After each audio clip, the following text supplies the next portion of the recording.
L'Allemagne exporte quasiment 2 fois plus vers les États-Unis qu'elle n'importe.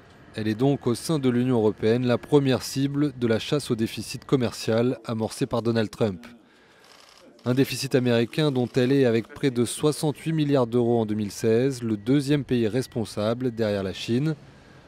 Au premier rang des exportations allemandes vers les États-Unis, les machines-outils pour un montant de 39,4 milliards d'euros en 2016, suivi par les automobiles pour un peu plus de 32 milliards. C'est notamment ce secteur que le président américain a dans son viseur.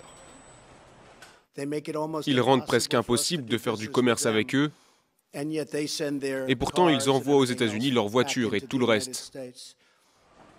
10% de taxes sur les voitures américaines entrant en Europe, contre seulement 2,5% pour les voitures européennes aux États-Unis.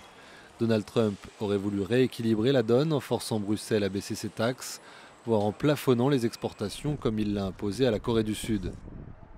D'où la menace concernant l'acier et l'aluminium pour forcer la main des Européens. Sans succès, même si Angela Merkel, lors de son passage à Washington le 27 avril, envisageait un possible accord bilatéral, prouvant par là que la première économie européenne est bien la principale à redouter vraiment les mesures américaines.